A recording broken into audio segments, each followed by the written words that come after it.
പ്രണയം. രചന പൗർണമി. അവതരണം മിത്രവിന്ദ. ഇന്ന് ശനിയാഴ്ചയാണ്. ആദവും കൂട്ടുകാരും ഓണം പ്രോഗ്രാമിനു വേണ്ടി ഡ്രസ്സ് എടുക്കാൻ തീരുമാനിച്ചിരിക്കുന്ന ദിവസം. പറഞ്ഞു നിശ്ചയിച്ച സമയത്ത് തന്നെ ടെക്സ്റ്റൈൽസിന്റെ മുന്നിലായുള്ള പാർക്കിംഗ് ഏരിയയിലേക്ക് അക്കൂനെയും ഗാഥയും കാത്തു നിൽക്കുവാണ് ആദു. രണ്ടും കൂടി വന്നിട്ട് വേണം കടയിലേക്ക് ഒന്നിച്ചു കയറാന്. അക്കുവും ഗാഥു ഇതുവരെ എത്തിയിട്ടില്ല. വിളിച്ചു നോക്കിയപ്പോൾ ട്രാഫിക്കിൽ പെട്ടുപോയെന്നാണ് പറഞ്ഞത്. കുറച്ചു മിനിറ്റിനകം അക്കുവും ഗാഥുവും സഞ്ചരിച്ച സ്കൂട്ടി പാർക്കിങ്ങിലേക്ക് കയറുന്നതും ഓപ്പോസിറ്റിൽ നിന്ന് വന്നൊരു ബൈക്ക് അവരുടെ സ്കൂട്ടിയിൽ ഇടിച്ചു ഇടിച്ചില്ല എന്നുള്ള രീതിയിൽ ബ്രേക്ക് ഇട്ട് നിന്നത് ഒന്നിച്ചാണ്. പെട്ടെന്ന് അക്കുവിന്റെ കയ്യിൽ നിന്നും വണ്ടി ഒന്ന് പതറി. രണ്ടാളും നിലത്തേക്കും വീണു. ഇതൊക്കെ കണ്ട് ആകെ പരിഭ്രമിച്ചു പോയി ആദു. എങ്കിലും ആത്മസമീപനം വീണ്ടെടുത്ത് അവൾ അവർക്കരികിലേക്ക് ഓടി. അക്കുവിനെയും ഗാഥുവിനെയും പിടിച്ചെഴുന്നേൽപ്പിക്കാൻ ആദു ശ്രമിച്ചു. അതിനൊപ്പം അവരുടെ ദേഹത്തെ മുറിവുകളൊക്കെ പരിശോധിച്ചു നോക്കുന്നുമുണ്ട്. രണ്ടാളുടെയും കൈയൊക്കെ ഉരിഞ്ഞിട്ടുണ്ട്. പിന്നെ അവിടെ എവിടെയായി ചെറിയ ചില മുറിവും. ആദു ഇരുവരെയും വിഷമത്തോടെ നോക്കി. ഡോ, താനെന്താ ആളെ ഇടിച്ചിടാൻ ഇറങ്ങിയതാണോ? ഉരുണ്ടു വീണ ജാളിത മാറ്റാൻ അക്കു ശൗര്യം വീണ്ടെടുത്ത് ബൈക്കിൽ വന്നവരോടായി ചോദിച്ചു. രണ്ടാളും ഹെൽമറ്റ് വെച്ചിട്ടുണ്ട്, അതുകൊണ്ട് മുഖം വ്യക്തമല്ല. അപ്പോഴേക്കും സെക്യൂരിറ്റി അടക്കം കുറച്ച് ആളുകളൊക്കെ അവിടെ കൂടി. എന്താ കൊച്ചേ, വല്ലതും പറ്റിയോ? സെക്യൂരിറ്റി അവളോട് ആദ്യോടെ തിരക്കി. ഇവര് വന്ന് ഇടിച്ചിട്ടതാ ചേട്ടാ, അക്കു കള്ളക്കണ്ണീർ ഒഴുക്കിക്കൊണ്ട് പറഞ്ഞു. ഈ കുട്ടി ഇൻഡിക്കേറ്റർ ഇടാതെ റോങ് സൈഡ് കയറി വന്നതാ ചേട്ടാ. CCTV ഉണ്ടായിരിക്കും.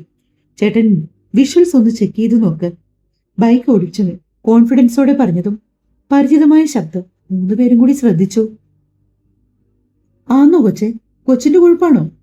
അക്കു കരച്ചിന്റെ ബാസ് കൂട്ടി. പ്രശ്നം രൂക്ഷമാകും തോന്നിയപ്പോൾ ബൈക്കിൽ വന്നവർ ഹെൽമെറ്റ് അടിച്ചു.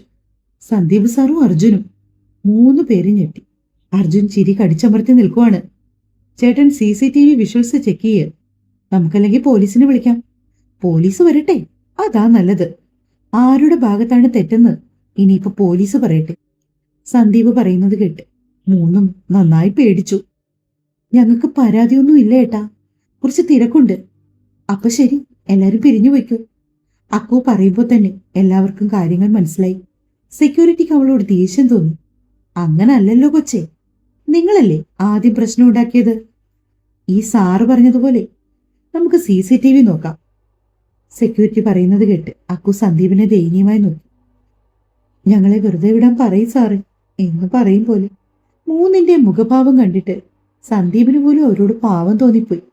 കുഴപ്പമില്ല ഏട്ടാ, ഞങ്ങൾക്ക് പ്രശ്നമൊന്നുമില്ല. ആർക്കും അപകടമൊന്നും പറ്റിയില്ലല്ലോ, ഇനി അതൊരു വിഷയമാക്കണ്ട. അവരെ കൂടുതൽ വട്ടം ചുറ്റിക്കാൻ താല്പര്യമില്ലാതെ സന്ദീപ് അത് പറയുമ്പോൾ മൂന്നു പേര് നന്ദിയോടെ അവനെ ഒന്നു നോക്കി. സന്ദീപിന്റെ സ്ഥാനത്ത് ധ്രുവി ആയിരുന്നെങ്കിൽ എന്താകുമായിരുന്ന അവസ്ഥയെന്നാണ് ആദു ചിന്തിച്ചത്. എന്തു പറയാനാ സാറേ, കുറെ പെമ്പിള്ളാർ ഇറങ്ങും. 18 വയസ്സാവുമ്പോ എങ്ങനെയും ലൈസൻസ് ഒപ്പിക്കും. വീട്ടുകാരെ കൊണ്ട് വണ്ടിയും വാങ്ങിപ്പിക്കും. വണ്ടി ഓടിക്കാൻ അറിയാമോ അതുമില്ല. ഇതുപോലൊരു കുരുക്കുണ്ടാക്കി വെക്കും. നാട്ടുകാരെ അപകടപ്പെടുത്തും. സെക്യൂരിറ്റി പറയുന്ന കേട്ടപ്പോ അക്കുവിന് ചൊറിഞ്ഞു വന്നു. അവൾ അയാളോട് എന്തോ പറയാൻ തുടങ്ങിയതും ആദവും ഗാഥയും അവളുടെ കൈകളെ പിടിച്ചു വെച്ചു. ഡി, പ്രശ്നം ഉണ്ടാക്കേണ്ട. അയാൾ എന്തെങ്കിലുമൊക്കെ പറയട്ടെ. നമ്മുടെ ഭാഗത്താണ് മിസ്റ്റേക്ക്. തൽക്കാലം നമുക്ക് തലയൂരാൻ നോക്കാം. ഇനി സന്ദീപ് സാറിന്റെ ഇമ്പോസിഷൻ എഴുതാൻ കൂടി എനിക്ക് ത്രാണിയില്ല. ആദു അക്കുവിനോട് പറയുമ്പോൾ അവളും തെല്ലൊന്നും അടങ്ങി. സന്ദീപ് സെക്യൂരിറ്റി പറയുന്നതൊക്കെ ഒരു ചിരിയോടെ കേട്ടു നിന്നു. ഈ സമയം കൊണ്ട് അക്കു പതിയെ അർജുന്റെ അടുത്തേക്ക് വലിഞ്ഞു. വിളിച്ചോണ്ട് പോടാ നിന്റെ കോട്ടനെ. അർജുന് മാത്രം കേൾക്കാവുന്ന ശബ്ദത്തിലാണ് അക്കു അവന്റെ കാതോരം പറഞ്ഞത്. ഞാൻ എന്ത് ചെയ്യാനാ എന്നെ അർത്ഥത്തിൽ. അർജുൻ അവളെയും സന്ദീപിനെയും മാറിയും തിരിഞ്ഞു നോക്കി. ഇവരെനിക്കറിയുന്ന പിള്ളേരാ ചേട്ടാ, പ്രശ്നമൊന്നും ഉണ്ടാക്കണ്ട. ഞങ്ങളെന്നാ പോട്ടെ. സെക്യൂരിറ്റിയോട് പറഞ്ഞുകൊണ്ട് സന്ദീപ് ബൈക്ക് പാർക്കിങ്ങിലേക്ക് കൊണ്ടുപോയി. ആദവും ഗാഥയും അക്കുവിന്റെ ബൈക്ക് പൊക്കിയെടുത്ത് പാർക്കിങ്ങിലേക്ക് വെച്ചു. അല്ലടി, നമ്മുടെ ഭാഗത്താ തെറ്റെന്നറിയായിരുന്നിട്ട് നീ എന്തിനാ കിടന്ന് അത്രയും ബഹളം വെച്ചത്? ആദു തന്റെ സംശയം അക്കുവിനോട് ചോദിച്ചപ്പോ അതേ സംശയം തന്നെ ഗാഥയ്ക്കും ഉണ്ടായിരുന്നു. എന്റെ ഭാഗത്തെ മിസ്റ്റേക്ക് ആയോണ്ട് ബൈക്കിൽ വന്നവർ വല്ല പ്രശ്നം ഉണ്ടാക്കിയാലോ എന്ന് കരുതി ഞാനങ്ങ് അവരുടെ തലയിലേക്കിടാൻ നോക്കിയതാ. എന്ത് പറയാനടി, പണി മൊത്തത്തിൽ പാളി. ഓ, ആ സന്ദീപ് സാറിന്റെ മുന്നിൽ തന്നെ വിട്ടുപോയല്ലോ ദൈവമേ. ഇനി അങ്ങേരുടെ മുഖത്ത് എങ്ങനെ ഞാൻ നോക്കും? അക്കു നെഞ്ചിൽ കൈവച്ചുകൊണ്ട് പറഞ്ഞത് കേട്ട് ഗാഥയും അതും ചിരിച്ചു. ഇനി ഈ ദേഷ്യത്തിന് സാറ് നിന്നെ കൊണ്ട് ഓണം പ്രോഗ്രാമിന് സിംഗിൾ ഡാൻസ് വല്ലതും ചെയ്യിക്കുവോ? അതാ എന്റെ ഡൗട്ട്. അല്ലെങ്കിൽ ചിലപ്പോൾ ധ്രുവി സാറ് ചെയ്യും പോലെ നിനക്ക് കൂടെ കൂടെ ഇമ്പോസിഷൻ തരുമായിരിക്കുവോ? ആദു പറഞ്ഞുകൊണ്ട് അക്കുവിന് കണ്ണെറിഞ്ഞു. ഈശ്വര, ഇനി അങ്ങനെ വലുത് സംഭവിക്കുവോ? ഏയ്, ധ്രുവി സാറിനെ പോലെ അല്ല സന്ദീപ് സാറ്. ആളൊരു തണുപ്പനാ. അങ്ങനൊന്നും ഉണ്ടാവില്ല. അക്കു അങ്ങനെയൊക്കെ പറഞ്ഞ് സമാധാനിക്കുന്നുണ്ടെങ്കിലും ഉള്ളിൽ ചെറിയൊരു ഭയവുമുണ്ട്. അവൾ ടെൻഷനോടെ കൈനകം കടിച്ചുകൊണ്ട് നടന്നു. എന്തൊക്കെയോ ഞാൻ അറിയാതെ നടക്കുന്നുണ്ടെന്ന് തോന്നുന്നു. ബൈക്ക് വെച്ച് നടക്കുമ്പോഴാണ് അർജുൻ ഇങ്ങനെ പറയുന്നത്. സന്ദീപ് അവനെ സംശയത്തോടെ നോക്കി. ഒരേ സമയം ഇവിടെ എത്തുന്നു, കാണുന്നു. എന്തോ ഒരു അസ്വാഭാവികത തോന്നുന്നില്ലേ? അർജുൻ പറയുമ്പോ സന്ദീപ് അവനെ നോക്കി കണ്ണുരുട്ടി. നീയല്ലേ പറഞ്ഞേ നിനക്ക് പ്രോഗ്രാമിനിടാൻ ഡ്രസ്സ് വേണോന്ന്? നിനക്ക് ഡ്രസ്സ് വേണോ അതോ തിരിച്ച് വീട്ടിൽ പോണോ? സന്ദീപ് അവിടെ നിന്നുകൊണ്ട് ചോദിക്കുകയാണ്. ഈ ചേട്ടൻ ഒരു തമാശ പറയാനൊക്കത്തില്ല. വാ, വേഗം പോകാം. സന്ദീപിന്റെ കയ്യിൽ ചുറ്റി അർജുൻ പറഞ്ഞപ്പോ അറിയാതൊരു ചിരി സന്ദീപിലും എത്തി. ഡി, ആത്മികെ, ഗാഥെ, അക്ഷയെ നടന്നു പോകുന്ന മൂന്നിനെയും കൈയുയർത്തി അർജുൻ വിളിച്ചപ്പോ സന്ദീപ് അവരെ ഒന്ന് നോക്കി. നാക്കിന് എല്ലില്ലാത്ത ചെറുക്കൻ വല്ല വിവരക്കേടും വിളിച്ചു പറയുമോന്നാണ് സന്ദീപ് ചിന്തിച്ചതെങ്കിൽ അടുത്ത പണിയാണോ ആ കൈകാട്ടി വിളിക്കുന്നതെന്നാണ് മറ്റു മൂന്നുപേരും ഓർത്തത്. വെറുതെ ആ പിള്ളേരോട് അനാവശ്യമല്ലോ പറഞ്ഞാൽ നല്ല ഈട്ടി തെരിഞ്ഞാൻ. സന്ദീപ് ശബ്ദം താഴ്ത്തി പറയുമ്പോ ഞാൻ അങ്ങനെ ചെയ്യുമോ ചേട്ടാ എന്ന ഭാവമായിരുന്നു അർജുന്. സന്ദീപും അർജുനും നടന്നു അവർക്ക് അടുത്തെത്തി. എന്താടാ? ഗാഥയാണ് ചോദിച്ചത്. മറ്റു രണ്ടുപേരും മിണ്ടിയതുമില്ല. ഇവിടെ വെച്ച് കണ്ടതല്ലേ, നമുക്കൊരു സെൽഫി എടുക്കാം. അർജുൻ അങ്ങനെ പറഞ്ഞപ്പോ പെൺകുട്ടികൾ മൂന്നും സന്ദീപിനെ ഒന്ന് ഒളികണ്ണിട്ട് നോക്കി. അവിടെ പതിവ് ശാന്തത തന്നെ. അപ്പോഴാണ് മൂന്നിനും സമാധാനമായത്. ഏട്ടാ, ഏട്ടന്റെ ഫോണിലെടുക്ക്. അതാകുമ്പോ ഐഫോൺ അല്ലേ, നല്ല ക്ലിയർ കിട്ടും. അർജുൻ പറഞ്ഞപ്പോ മറ്റൊന്നും ആലോചിക്കാതെ പോക്കറ്റിൽ നിന്നും ഫോൺ എടുത്ത് അതിന്റെ ലോക്ക് മാറ്റി അവന് നൽകിയ സന്ദീപ്. സന്ദീപിന്റെ അടുത്തേക്ക് ആദുവിനെ മനഃപൂർവ്വം നിർത്തി അർജുൻ തന്നെയാണ് ഫോട്ടോ എടുത്തത്. ഡാ, ഞങ്ങൾക്കും അയച്ചേക്കണേ. അക്കു പിണക്കൊക്കെ മറന്ന് അർജുനോട് പറഞ്ഞു. അവൻ അപ്പം തന്നെ സന്ദീപിന്റെ ഫോണിൽ നിന്ന് അവന്റെ വാട്സപ്പിലേക്ക് ഫോട്ടോ ഷെയർ ചെയ്തു. സന്ദീപിൽ പ്രത്യേകിച്ച് ദേഷ്യമൊന്നുമില്ല. സന്ദീപ് അല്ലെങ്കിലും കുട്ടികളിൽ ഒരാളായിട്ടാണ് എപ്പോഴും നിൽക്കുന്നത്. അതുകൊണ്ട് തന്നെ അവനോട് കുട്ടികൾക്കെല്ലാം ഒരു സ്വാതന്ത്ര്യവും സ്നേഹവും ഒക്കെ ഉണ്ട്. രണ്ടു കൂട്ടരും രണ്ട് സെക്ഷനിലേക്ക് യാത്ര പറഞ്ഞു പിരിഞ്ഞു. മോനെ അർജുനെ, നീ വല്ലാതെ കഷ്ടപ്പെടുന്നുണ്ട് കേട്ടോ. ഇത്രയും കഷ്ടപ്പാടൊന്നും വേണ്ട. സന്ദീപ് അർജുനെ ഒന്ന് ആക്കി പറഞ്ഞു. എന്റെ ഏട്ടന് വേണ്ടിയാകും ഈ കഷ്ടപ്പാടൊന്നും എനിക്കൊരു പാടേ അല്ല ഏട്ടാ.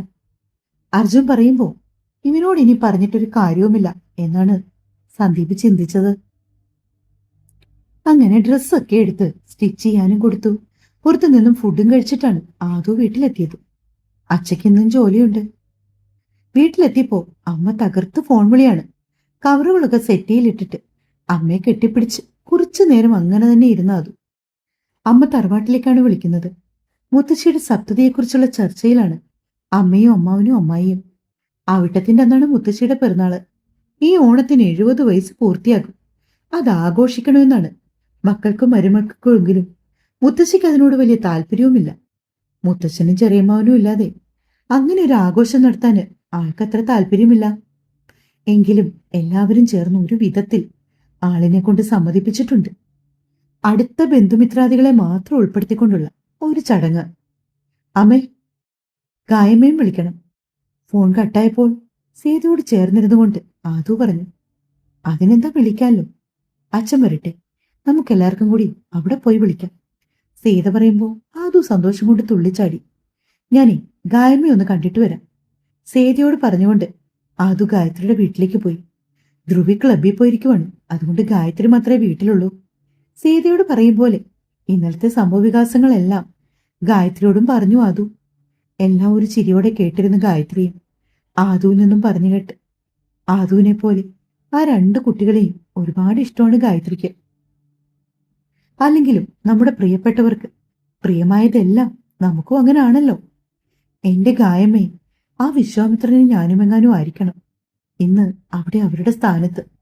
ഓ, എനിക്ക് ഓർക്കാൻ കൂടി വയ്യ എന്തൊക്കെ സംഭവിക്കുമെന്ന്. ഞാനിപ്പോ ഓരോ നിമിഷവും സൂക്ഷിച്ച് ശ്രദ്ധിച്ചാ ജീവിക്കുന്നത്. ഗായ്മയ്ക്കറിയോ, ഏത് സമയത്താ വിശ്വാമിത്രന്റെ പണി യൂബർ വിളിച്ചു വരുന്നതെന്ന് അറിയില്ലല്ലോ. ദുഷ്ടനാ, കാർക്കോടകൻ. ആദു ധ്രുവിയെക്കുറിച്ച് പറയുമ്പോ ചിരിക്കാനും കരയാനും കഴിയാത്ത അവസ്ഥയിലായിപ്പോയി ഗായത്രി. അവിട്ടത്തിന് മുത്തശ്ശിയുടെ സപ്തതിയാ, ഗായ്മ വരില്ലേ? അച്ഛനും അമ്മയും വിളിക്കും. ആദു ഒരു ചുറ്റി പിടിച്ചുകൊണ്ട് ചോദിച്ചു. ഉറപ്പായും വരുമല്ലോ, എന്റെ അമ്മൂട്ടൻ പറഞ്ഞു കേട്ട്. എല്ലാരെയും കാണാൻ. ഗായമ്മയ്ക്ക് കൊതിയായി. ഗായത്രി പറയുമ്പോ ആദുവിന് സന്തോഷം. അപ്പൊ അവിടെ അക്കുവും കാതും ഉണ്ടാകും. ഞാൻ അവരെ ഗായമ്മയ്ക്ക് പരിചയപ്പെടുത്തി തരാം. ആദു ആവശ്യത്തോടെ പറയുന്നത് കേട്ട് ഗായത്രി ചിരിച്ചു. പിന്നെയും കുറച്ചു നേരം കൂടി വർത്തമാനം പറഞ്ഞു കഴിഞ്ഞപ്പോഴാണ് അവൾ ഇറങ്ങിയത്. അപ്പോ നാളെ രാവിലെ 7 മണിക്കാണേ അമ്പലത്തിൽ പോകുന്നേ. ഗേറ്റിന്റെ അടുത്ത് നിന്ന് ആദു വിളിച്ചു പറയുമ്പോ ഗായത്രി സമ്മതം എന്നതുപോലെ തലയാട്ടി. രാത്രിയിൽ ഫുഡൊക്കെ കഴിച്ചിട്ട് ഫോൺ സ്ക്രോൾ ചെയ്യുവാണ് ധ്രുവി. അപ്പോഴാണ് അർജുൻ സന്ദീപിനെ ടാഗ് ചെയ്തിരിക്കുന്ന ഒരു ഫോട്ടോ ധ്രുവിയുടെ ഫീഡിൽ വരുന്നത്. അവൻ ആ ഫോട്ടോ ഒന്ന് നോക്കി. അതിന്ന് അർജുൻ എടുത്ത ഗ്രൂപ്പ് ഫോട്ടോയായിരുന്നു. അക്ഷയ, അർജുൻ, ഗാഥ, പിന്നെ സന്ദീപിന്റെ അടുത്ത് ആത്മിക നിൽക്കുന്നു. പുറത്തെവിടെയോ വെച്ചുള്ളതാണെന്ന് അവന് മനസ്സിലായി. ധ്രുവിക്ക് വല്ലാത്തൊരു വീർപ്പുമുട്ടൽ അനുഭവപ്പെട്ടു. കുറച്ചുനേരം ധ്രുവിയുടെ കണ്ണുകൾ സന്ദീപിലും അവരുടെ അടുത്തായി ചിരിച്ചു നിൽക്കുന്ന ആദുവിലും തന്നെയായിരുന്നു. അമ്പലത്തിലേക്ക് പോകാൻ ഗായത്രിയെ വിളിക്കാൻ വന്നതാണ് ആദു. ഇന്നലെ പറഞ്ഞ സമയത്തിലും കുറച്ചു നേരത്തെയാണ് അവൾ. അവൾ അകത്തേക്ക് കയറിയ സമയം അശ്വിൻ ധൃതി പുറത്തേക്ക് ഇറങ്ങിയിരുന്നു. അച്ചുചേട്ടൻ എവിടെ പോവാ ഗായമേ? വെപ്രാളം പിടിച്ചു പോകുന്ന കണ്ടു. ഗായത്രിയുടെ മോനാണ് അശ്വിൻ എന്നാണ് ആദുവിന്റെ ധാരണ. ആദുവും ധ്രുവിയും തമ്മിലുള്ള പ്രശ്നങ്ങൾ അറിയുന്ന ആദു ധ്രുവിയെ സമ്മതിക്കുന്നതൊന്നും ഇതുവരെ അവളോട് പറഞ്ഞിട്ടുമില്ല. അവന്റെ കൂട്ടുകാരന്റെ കല്യാണം നാട്ടിലാ, അവിടേക്ക് പോയതാ മോളെ. ഗായത്രി റെഡിയായിട്ടില്ല. അച്ചു നാട്ടിൽ പോകുന്നത് കൊണ്ട് തന്നെ അവർ കുറച്ച് തിരക്കിലായിപ്പോയി. ഇത്ര നേരത്തെ വരുമെന്ന് ഗായമ്മ അറിഞ്ഞില്ല. മോൾ ഇവിടെ ഇരിക്കെ, ഗായമ്മ കുളിച്ച് റെഡിയായി വരാം. അവനോട് യാത്ര പറഞ്ഞുകൊണ്ട് ഗായത്രി റൂമിലേക്ക് കയറി. സൺഡേ ആയതുകൊണ്ട് അമ്പലത്തിലേക്ക് പോകാൻ റെഡിയാവുകയാണ് ധ്രുവിയും. കുളിച്ച് ടവലെടുത്ത് ഷർട്ട് തപ്പിയപ്പോൾ പതിവ് പോലെ ആ സിന്ദൂടം പടർന്ന വെള്ള ഷർട്ട് അവന്റെ കയ്യിൽപ്പെട്ടു. അവൻ ഒരു നിമിഷം ആ ഷർട്ടിലേക്ക് തന്നെ നോക്കിപ്പോയി. അവന്റെ മനസ്സിൽ ആദുവിന്റെ മുഖം തെളിമയോടെ വന്നു. ആ ദിവസത്തിലേക്ക് അവന്റെ ഓർമ്മകളും സഞ്ചരിച്ചു. നിഷ്കളങ്കമായ അവളുടെ മുഖം ധ്രുവിയുടെ മനസ്സിൽ എന്തെന്നറിയാത്ത വിങ്ങൽ സൃഷ്ടിച്ചു. അവൻ കണ്ണുകൾ ഇറുക്കിയടച്ചു. പിന്നെ ആ ഷർട്ട് അതുപോലെ മടക്കി അലമാരയിൽ വെച്ചു. മറ്റൊരു ഷർട്ടും മുണ്ടും തേക്കുവാനായി ധ്രുവി എടുത്തു. കുറച്ചു നേരം ഇരുന്നപ്പോൾ തന്നെ ആദുവിന് പോരടിച്ചു. അതുകൊണ്ട് ആ വീടൊക്കെ ഒന്ന് ചുറ്റി കാണാൻ അവളും കരുതി. താഴെ 2 ബെഡ്റൂമാണ് ഉള്ളത്. പിന്നെ അടുക്കളയും ഹോളും ഡൈനിങ് റൂമും പൂജാ റൂമും. താഴെയൊക്കെ കണ്ടവൾ മുകളിലേക്കുള്ള സ്റ്റെപ്പ് കയറി. മുകളിലും 2 റൂം. ആദ്യത്തെ റൂം തുറന്നു നോക്കി. അത് അശ്വിന്റെ മുറിയാണ്. കണ്ടപ്പോ അവൾക്ക് മനസ്സിലായി. രണ്ടാമത്തെ റൂമിലെത്തിയതും അവളുടെ ഹൃദയം പതിവില്ലാതെ പെരുമ്പറ മുഴുക്കി തുടങ്ങി. ഡോർ ഹാൻഡിൽ പിടിക്കാൻ നോക്കിയതും അത് തുറന്നു വന്നതും ഒരേ സമയം. അപ്രതീക്ഷിതമായതുകൊണ്ട് തന്നെ ആദു ഒന്ന് അകത്തേക്ക് വേച്ചുപോയി. വേച്ചുപോയവൾ ഒരു നിമിഷം ഡോർ തുറന്നിറങ്ങിയവന്റെ ശരീരത്തിലേക്ക് വീണു. വയറിലൂടെ ചുറ്റി അവനവളെ താങ്ങാൻ ശ്രമിച്ചെങ്കിലും ഇരുവരും നിലത്തേക്ക് പതിച്ചിരുന്നു. പരിചിതമായ സ്പ്രേയുടെ ഗന്ധം അവളുടെ നാസ്വാരന്ധ്രങ്ങളെ തഴുകി ഉണർത്തി. ഇരുവരിലും വേഗത്തിലായ ഹൃദയതാളം. ധ്രുവി കണ്ണു തുറന്ന് തന്നിലേക്ക് വന്നവളുടെ മുഖത്തേക്ക് നോക്കി. തുടരും. അടിപൊളി. ഇനി എങ്ങനാവൂല്ലേ? അതെ, കഥ ഇഷ്ടമെങ്കിൽ സപ്പോർട്ട് വേണേ. സ്നേഹത്തോടെ നിങ്ങളുടെ സ്വന്തം മിത്ര. Thank you.